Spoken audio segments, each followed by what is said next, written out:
Joyce Mujuru, welcome to Conflict Zone. Thank you. For 10 years, you were Robert Mugabe's vice president. Yes. At a time when your country was known as a byword for corruption, murder, atrocities, torture. With a record like that around your neck, why should anyone vote for you now? They know. They know what? That when I was with Mugabe, there's a lot that I was doing with people that they liked, because I was never just in the office, but I had ministries that I was running, social ministries that took me out to be with the people. You were a willing and senior member of a regime that perpetrated grave human rights abuses. That's the fact, isn't it? It is a fact. And still perpetrates them. Still goes on perpetrating. It is a fact. It's known that there's a lot that has been happening and is happening in Zimbabwe. Hence, I'm here to make people see that, yes, I was there, but I was an individual. And I have an individual You were vice mind. president, you were number 2, you were even acting president on many occasions. And did you hear anybody killed when I was acting president? People were killed in their thousands when you were vice president. You were number 2, you were chief denier and chief cheerleader for the regime. No. You were complicit in everything it did. That's not true, Tim. Isn't it? You are used to interviewing people and putting words in the mouth. That's not true that I was cheering. In 2008, I went to Mount Darwin, and it's on record. You can dig up in the archives where I asked the people who sent them to kill. You may have asked, but you did nothing to stop it. That's why. You did nothing to stop it. I wasn't an executive, my dear. You they were are president, number 2 in the country. Not an executive vice president. They are executive orders that are carried out, which nobody can stop.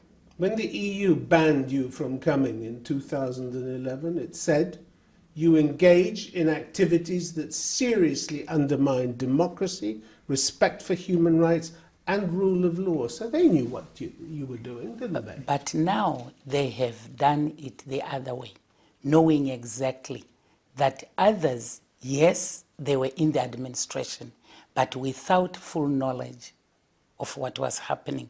That's why I'm no longer on those sanctions. Joyce Mujuru, either you did know what was going on or you should have known. You should have known what was going on under your nose in your own country. You don't know everything in life. You can hear. And with social media and the reportage that goes on, some of it you cannot say yes. But some of it, when somebody comes out and says, I did it, yes, you'll be then in a position to talk about it. This is just an excuse, isn't it? Because the whole world knew what was going on in Zimbabwe. They knew about the atrocities, which you never spoke publicly about. You never spoke publicly about, did you? What the world knows already of what is happening, what happened in Zimbabwe.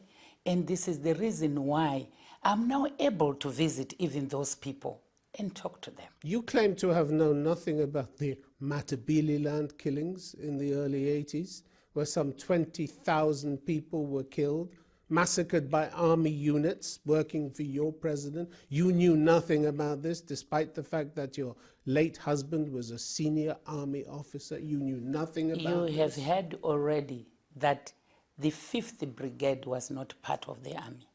That's common knowledge. You heard no rumors. You knew nothing. You saw nothing. You asked no questions, Joyce. Do you know even time for the banditry, so-called banditry? I was even visiting Matabele land, being Minister of Community Development. And you saw nothing and heard nothing?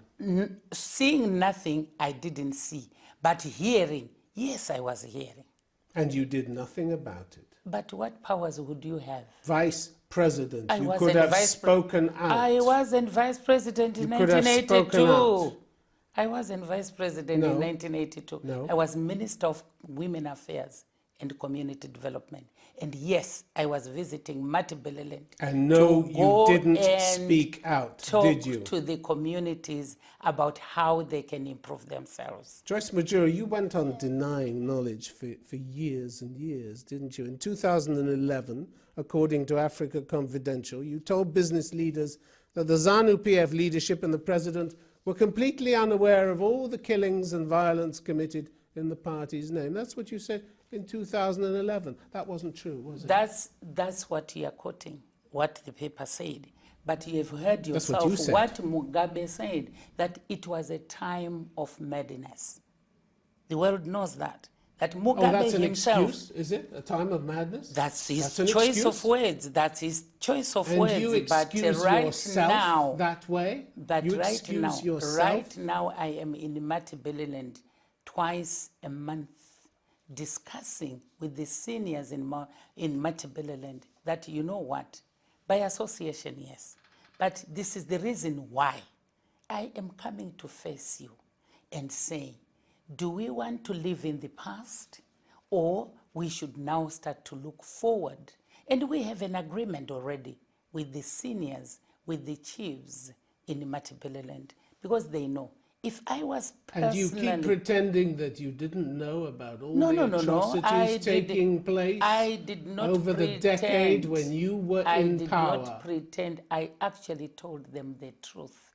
That, you know what, by association, giving orders coming from an executive, you can't expect any ordinary minister to know that. You never read a paper, you never listened to a foreign You read news it. organization, You read a foreign paper. radio station. You read a paper, you hear the radio stations, and you expect the executive to stop that because they know exactly And what as will have vice been president, the, you the thought origins. you had no responsibility whatsoever to step in Tim, and tell the world what was Why going on are you in saying your vice country. president? I wasn't vice president in 1982. No, but by, to by 1987. 2004, the atrocities were still going on, weren't they? But didn't you hear me say I spoke about it? Though the You voice might didn't have been... stop it. You I did can't- I nothing to couldn't- stop it. I couldn't You stop. could have gone on television and radio and talked about what was happening. Instead, you kept denying. You kept trying to pretend that everything was fine in the world. Yes, you did. I think that's why you think when you are pushing things that are not true, you want the world to hear. Joyce No, Mujuru, here are the I facts. have. Here are the facts. Let me tell you. Here are the facts. I have not been the vice president in 1982. I was the vice president from 2004, and when the atrocities happened in Chiweshe, close to my home, I went there and I questioned who had given the orders, and nobody gave me the answer. Let's go to 2009, and- Joyce Mujuru. In 2009, when Amnesty International's president came to Zimbabwe, you remember that, and talked about the impunity enjoyed by human rights abusers in your country, you brushed her aside. You said, the people of Zimbabwe have got over their differences and have no time to waste fighting each other as they are too busy rebuilding their country. Which, of course, at that time in 2009 was nonsense, wasn't it? Because the human rights abuses were continuing in 2009, weren't But they? even Massively now, so. even now, when as No, can you answer National that question? People's- Why you brushed away I any did talk not. of it? That's your opinion.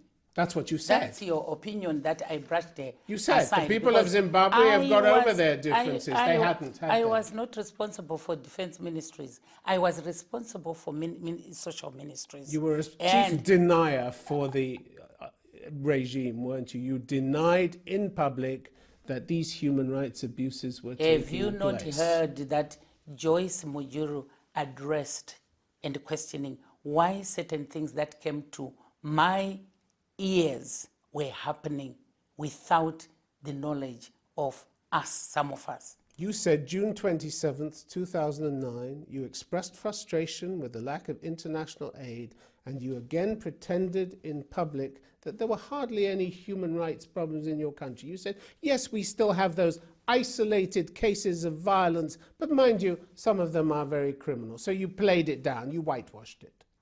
isolated violence cases. That's Weren't what you there said. violent cases that I was talking about? The very same violent cases that you are saying I did not talk about? You know what?